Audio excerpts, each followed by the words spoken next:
Hola, mi nombre es Cristian Daniel Parra Romero y en esta presentación analizaré el caso Toll River Water Treatment Project desarrollado por Seattle Public Utilities, que de ahora en adelante la llamaré SPU bajo el modelo contratación Design Build Operate o DVO o DBO. Em, el objetivo de esta presentación es mostrar cómo este proyecto logró combinar eficiencia privada, control público y transparencia, convirtiéndose en un referente internacional en contratación pública.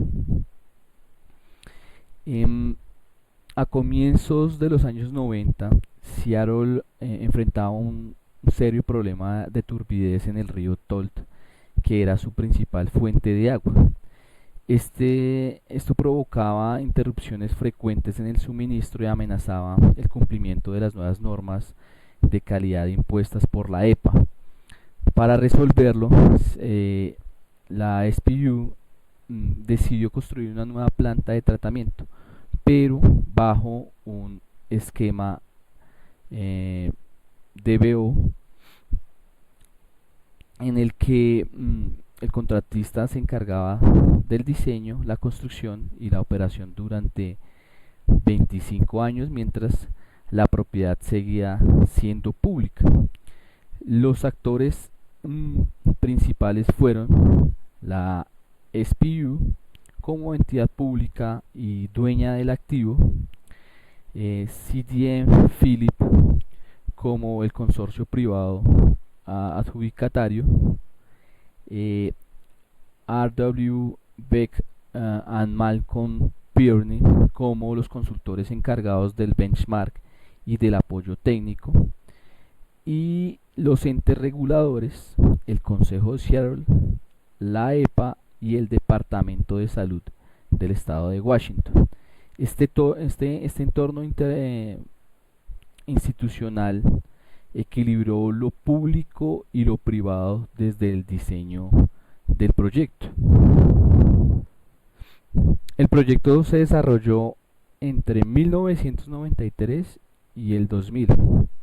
En 1996, la SPU elaboró el benchmark financiero y lanzó la licitación pública, el RFP. En 1997, CDM Philip fue seleccionada y la planta entró en operación en el año 2000, bajo un contrato de 25 años que finaliza particularmente este año 2025. El benchmark inicial había proyectado un ahorro del 15% frente a la ejecución pública tradicional. Sin embargo, la propuesta ganadora superó esa meta con un ahorro del 33% respecto al costo público estimado, comparando un valor presente de 156.9 millones de dólares en el modelo público frente a 104 millones en el esquema DBO. Además, el proyecto cumplió con los estándares de la EPA y fue incluido como caso de referencia en el ABA Model Procurement Code del año 2000. El estado actual del contrato, teniendo en cuenta que finaliza particularmente este año, se encuentra en su fase de operación con resultados positivos en desempeño y cumplimiento técnico. La SPU está evaluando la renovación o transición de la operación sin reportes de conflictos ni incumplimientos significativos. En síntesis, el modelo ha demostrado estabilidad y confiabilidad a largo plazo. Con este contexto, pasemos a las preguntas del caso. La primera pregunta nos cuestiona cómo se garantizó la transparencia en el proceso. Esta primera pregunta nos invita a analizar los mecanismos de transparencia del proceso. La transparencia del proceso fue el corazón del modelo, En primer lugar, SPU contrató consultores externos para elaborar un benchmark independiente, de modo que el precio base no fuera fijado por la propia entidad. En segundo lugar, el RFP fue público, con criterios de evaluación publicados y ponderaciones claras. En tercer lugar, las propuestas fueron revisadas por un comité técnico financiero independiente y por el propio Consejo de Seattle. Además, el proceso incluyó espacios de comunicación con la comunidad, lo que generó confianza en que no había ningún tipo de favoritismo. En resumen, la transparencia se garantizó mediante tres pilares: la información abierta, el control independiente y la participación pública. Gracias a ello, el proyecto fue percibido como un ejemplo de integridad institucional. Y digamos, podemos terminar como para responder esta pregunta con algo como: Seattle demostró que se puede innovar sin perder el control público. La segunda pregunta eh, nos preguntaba en qué contribuyó el código de ABA 2000, y de cierta forma podemos decir que este código surgió directamente de experiencias como esta que estamos presentando, el Toll River Project. Este código permitió incorporar oficialmente los modelos DB, DBO, DBFO en la contratación pública estadounidense bajo tres principios básicos: la transparencia, la competencia y la responsabilidad pública. En la práctica, el código ABA 2000 brindó un marco jurídico claro para que los gobiernos locales pudieran innovar sin miedo a perder el control. Por eso se dice que Seattle no solo construyó una planta, sino que ayudó a escribir la nueva historia de la contratación pública moderna de Estados Unidos. Ahora podemos avanzar a la tercera pregunta, que se centra en el papel del benchmarking dentro del proceso. La pregunta número 3 nos indaga cuáles fueron las ventajas y desventajas del benchmarking. El benchmarking fue una herramienta fundamental para garantizar que el proceso fuera justo y medible. Dentro de sus ventajas podemos encontrar que proporcionó una base objetiva para comparar las propuestas que se presentaron en su momento, redujo la discrecionalidad de la administración, mejoró la confianza de la ciudadanía y del consejo municipal.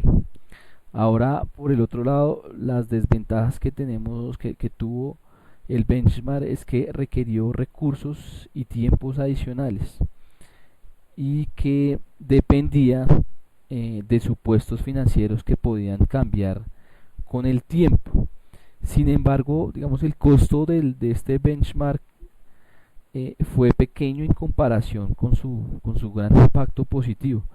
Fue en esencia la columna vertebral de la transparencia técnica del proceso, y como conclusión, podemos decir que el benchmark permitió demostrar que la oferta privada realmente aportaba valor, y no solo un precio, digamos, un precio bajo, por decirlo así. Ahora la cuarta pregunta nos lleva al análisis financiero, en particular a las tasas de de descuento y los índices utilizados. En esta pregunta nos cuestionan: ¿fueron adecuadas las tasas de descuento e índices aplicados? Eh, Esta pregunta busca verificar si el análisis financiero fue realista. En el modelo base se utilizó una tasa de descuento del 6.09%, digamos como coherente con el costo de capital de los bonos municipales de Seattle en esos momentos, en los años 90.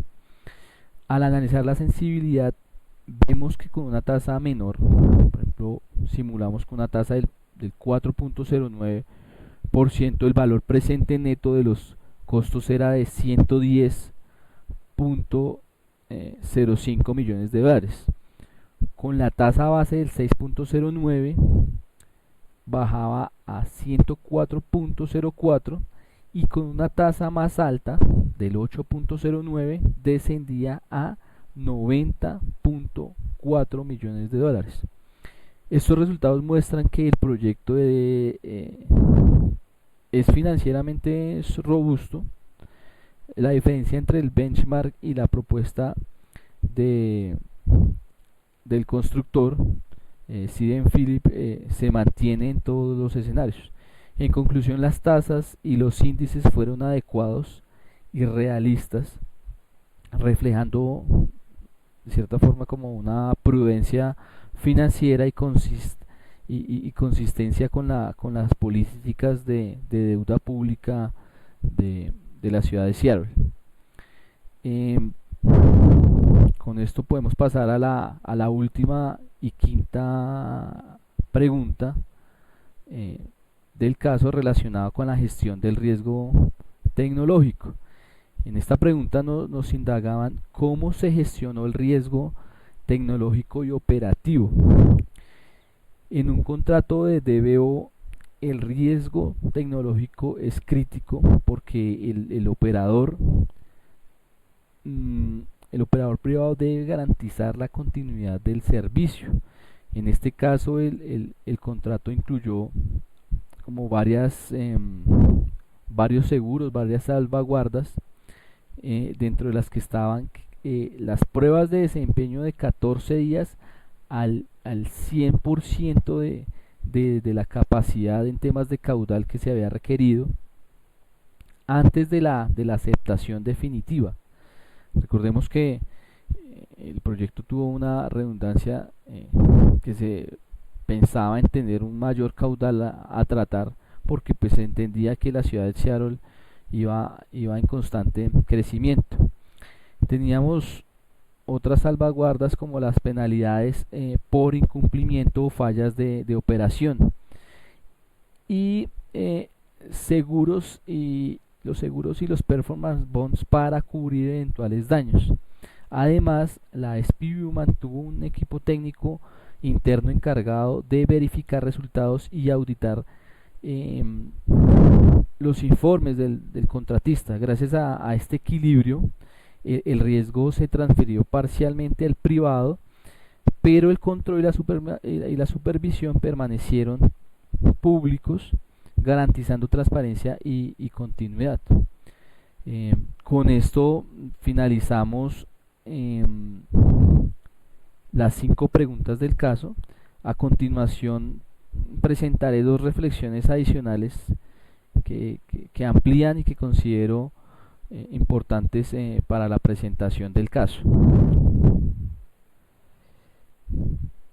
El impacto financiero y la capacidad institucional. Además del contrato principal, hubo costos adicionales asociados al proyecto.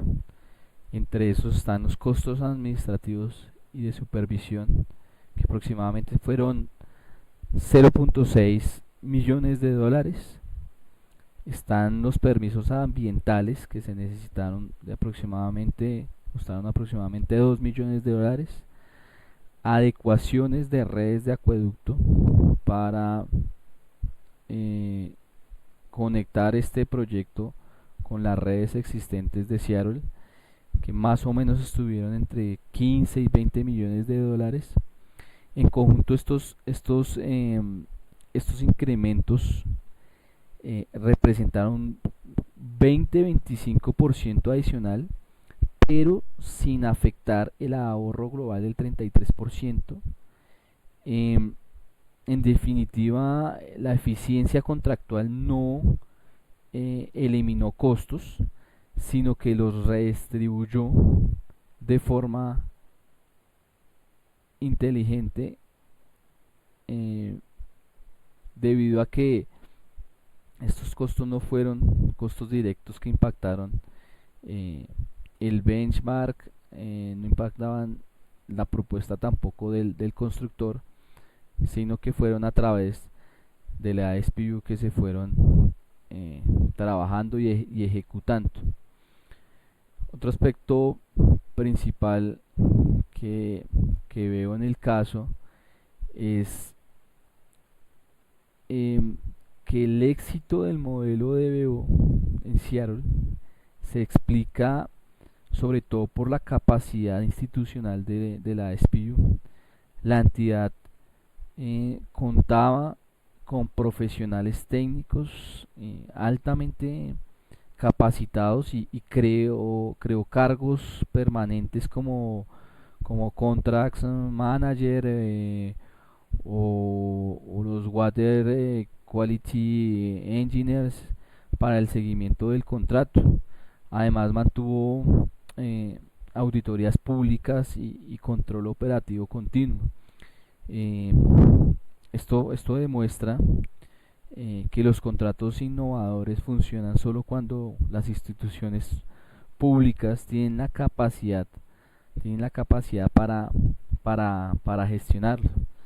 Eh, por lo tanto, digamos, el éxito de este modelo pues dependió, digamos, leyendo como todo el caso, dependió, creo que en todo momento de la capacidad pública que tuvo la SPU, eh, que del contrato, casi del contrato mismo que firmaron con el constructor.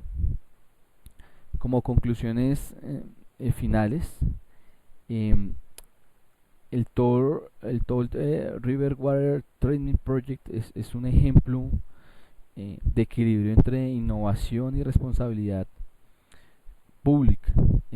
Su éxito, digamos, del modelo DIVO se explica por cuatro factores que yo considero: la transparencia y el control público, la capacidad institucional sólida, más que todo de la SPU, la innovación tecnológica y financiera, y los ahorros reales y sostenibilidad a largo plazo.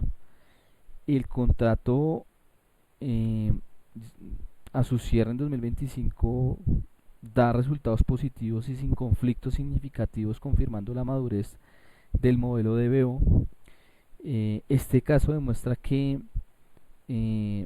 la eficiencia privada y la integridad pública pueden coexistir siempre que existan instituciones fuertes y transparencia en la gestión. Muchas gracias.